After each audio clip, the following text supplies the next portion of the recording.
When Kaname Sodo receives an invitation for the app Darwin's Game from his friend Hamada, he is immediately curious to try out the game. Although his classmate Kyoda warns him strongly not to open the app, he accepts the invitation and starts the game. Suddenly, a snake jumps out of his screen and bites his neck. Kaname wakes up confused in his school's hospital room, but he dismisses the snake as a hallucination and wants to go home to recover from the shock.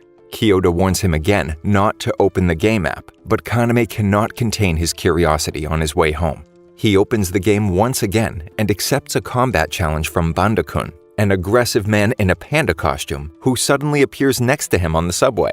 Banda-kun attacks the perplexed Kaname, but he manages to fend him off and flees through the city. The panda chases Kaname incessantly, and not even a policeman can stop the violent panda. He already saw his tombstone engraved with "Death by a Panda" when Kyoda appears and saves Kaname. However, in doing so, Banda-kun injures him severely. Despite Kyoda's injury, he and Kaname manage to escape and hide in a car park.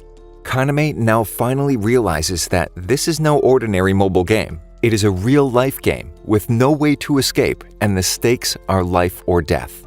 Kyoda explains to him why Banda-kun is such a strong opponent. He can make himself invisible through his sigil, an ability each player is given through the bite of the snake, and is then able to master in the most natural way. Kaname and Kyoda soon realize there is no point in hiding from Banda-kun, as their opponent can track Kaname's location through the app. They conclude that Kaname must leave the injured Kyoda behind in order to lure the panda away from him. He fights off Banda-kun's attacks in close combat, but eventually doesn't seem to stand a chance against him. However, the fight comes to an abrupt end when Kaname's invisible opponent is suddenly hit by a car, ending the fight in Kaname's favor. Banda-kun's lifeless body is teleported piece by piece, leaving only a pixelated outline on the ground. Kaname is familiar with these pixel outlines. They've been appearing all over the city lately, and people have taken them for modern street art. But now Kaname realizes the truth. They are the remains of those who lost the Darwin's Game. After his fight, Kaname rushes back to his friend Kyoda, but all he finds is just another pixel outline. High-ranking player Shuka Karinu learns of Kaname's victory over Banda-kun and is amazed at the rookie's win over his strong opponent. She wants to meet Kaname and invites him to an abandoned warehouse, but Shuka isn't sure if she can trust Kaname and asks him to reveal his sigil. However, Kaname can't give her an answer, which arouses Shuka's suspicion, and she challenges him to a fight. Kaname is able to fend off Shuka's attack by temporarily blinding her with a flashing light, but even Shuka's blind attacks are immensely powerful, and Kaname recognizes her sigil. She can control big chains in snake-like motions, piercing her enemies with the sharp tips. While Kaname tries to escape the chains, he hears a voice inside of him, which finally leads him to discover his sigil. He is able to summon any weapon he has ever touched before. A gun that was delivered to his home earlier now suddenly appears in his hand, and he is able to keep Shuka in check with it.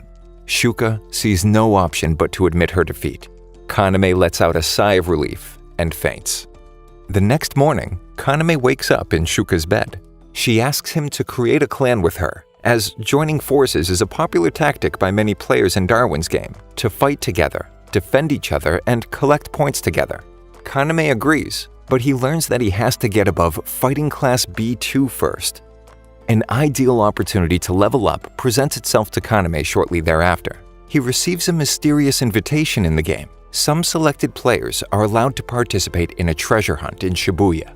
Kaname and Shuka consider it wise to explore Shibuya before the start of the event.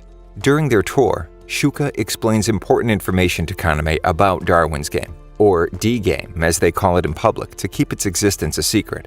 Moreover, when Kaname checks his account balance at the ATM, he is overwhelmed by yet another surprise. The points he has collected are not just a score in the game, but are transferred directly to his bank account as real money. In the Shibuya shopping center, Kaname's mobile phone is suddenly snatched away by Inukai, who is thus able to lure him into a dead-end street and challenge him to a fight. Inukai was able to track Kaname down through the information he bought from the player Rain Kashiwagi, known as the Analyst. Rain makes her living in the game by collecting and selling interesting data and information.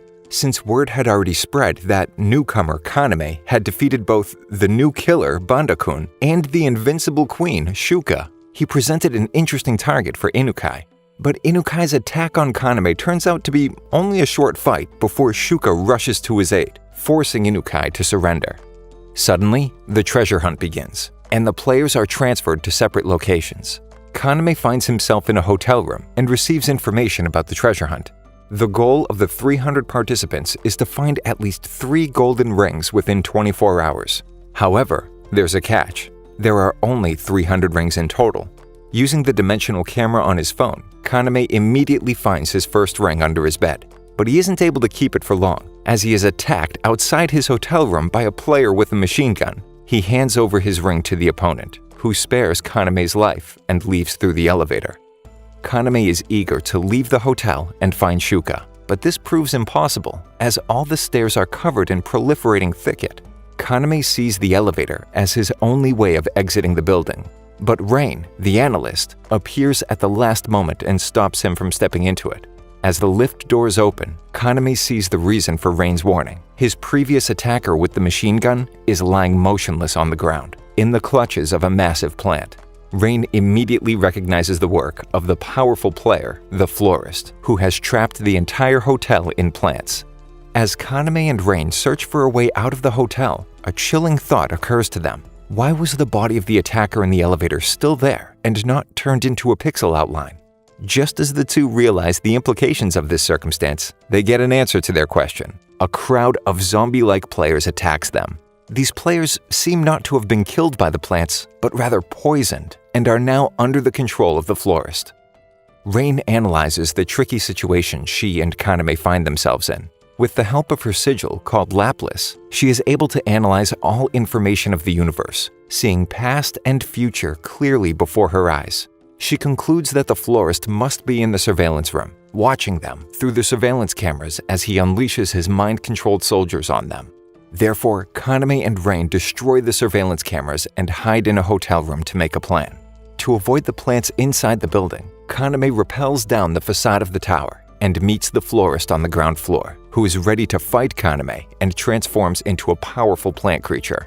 Kaname tries everything in his power to defeat the florist. He shoots him with his machine gun. He throws grenades at him and blinds him with stun grenades, but the florist seems to be too strong, and the fight between the two finally ends in the hotel chapel. Kaname is exhausted, but his inner voice speaks to him again, and he suddenly finds himself in the workshop of a steelsmith. This vision makes him realize that he needs more penetrating power against the florist, and he manipulates the pressure of his gun barrel to deliver a stronger blow. This proves to be extremely effective, and the florist concedes defeat. When Rain reaches the chapel, she explains that great danger is imminent. The 8th clan and their bloodthirsty leader Wang are about to storm the hotel to collect the 24 rings located there. Because of this prediction, they decide to form a temporary clan with the florist, whose name is Hiyaragi Ichiro, to fight the 8th clan with combined forces. Now that the florist's mind control has been lifted, Kaname's former opponent with the machine gun also comes back to his senses. The man, named Ryuji Miyasaka, agrees to join the clan as well. The now 4 clan members set about barricading the hotel, to be as prepared as possible for the 8th's attack. Rain, meanwhile, puzzles over the values of the various gemstones on the rings. She notices QR codes inside the rings that represent further number combinations. She realizes that this must be the key to winning the game, and the missing piece of the puzzle must be the diamond ring that no one has found yet. Meanwhile, Shuka is still searching for Kaname. She swings through the city, killing everyone who gets in her way. But then she gets caught in an ambush she can't escape. As she passes through an underground station, she is suddenly attacked by a little girl who is able to fend off her chain attacks with a wall of ice, and eventually fills the hall with water. Shortly before drowning, Shuka sends out a call for help. Kaname and Ryuji immediately set off to rescue Shuka. They meet Sui at the subway station, who pretends to be an innocent and scared little girl. Kaname immediately plunges into the water and dives for Shuka, who is lying unconscious on the ground. He brings her to the surface and revives her with mouth-to-mouth resuscitation. As Shuka regains her consciousness, she's delighted about her first kiss she just shared with Kaname. Meanwhile, Ryuji is still busy with Sui. With the help of his sigil, he recognizes that Sui is lying and wants to find out the truth about what happened in the station. However, Sui flees from Ryuji and her split personality emerges. When in danger, the spirit of her late twin brother Sota takes control of her body, who is, unlike Sui, ready to use brutal violence. They lead Ryuji to a convenience store and trap him with ice. Sota wants to kill Ryuji, but Sui is able to stop him. When Shuka and Kaname finally arrive at the convenience store as well, Shuka thanks Sui for causing her first kiss with Kaname, and they recruit Sui for their clan. Shortly after, the 8th storm the hotel. Wang has even called in other clan members who are not participating in the treasure hunt. The clan fights their way through the plant barricades, pushing further and further into the hotel with brute force. The powerful players Katsura and Sig take on Hiiragi, but the florist holds his own in the fight. But suddenly, Keiichi appears and injures Hiiragi fatally. With the very last of his strength, Hiiragi keeps his heart beating by his sigil plants, and the powerful plants that are piercing the entire building finally cause it to shake and collapse. Rain, meanwhile, has solved the riddle about the numerical codes in the rings. After getting her hands on a diamond ring and sorting the stones according to their hardness, she recognizes the coordinates leading her to the Shibuya train station. She sets off there to look for the treasure, but quickly realizes that she's not the first. Wang also seems to have cracked the code, and the 8th clan is already at the station. Wang uses his sigil to teleport in a way that Rain's Laplas cannot anticipate, and manages to capture Rain. Through a brutal grip on her arm, he tries to extract information about the treasure from her. She tries to stall for time with a long story, and sure enough, her clan finally shows up and frees Rain from Wang's clutches. Ryuji, Shuka, and Sui bravely fight the 8th, while Kaname takes the injured Rain to a safe place, where she is tasked with figuring out the final code to end the game. After a journey into her deepest self, Rain knows the solution. The code represents the publication date of Charles Darwin's On the Origin of Species. When Kaname returns to help his friends fight the 8th, Wang has already cut off Ryuji's arm and is now about to kill him, but Kaname is able to stop him with a ruse. He claims to have solved the riddle and found the key to the treasure. The bluff works, and Kaname hands Wang his moped key in return for Ryuji's life. But Kaname has cracked the real code and quickly types in the combination of numbers at the station's lockers. This brings the treasure hunt to an abrupt end, and the players are transferred. Kaname, now alone at the station, opens the box from the locker and finds a mobile phone inside.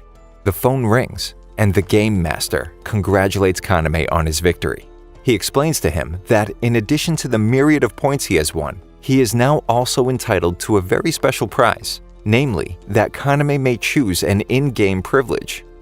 Sometime later, the friends are at the Danjo Boxing Club. There, Ryuji has been healed by Kaede, and Kaname is trained by the coaches.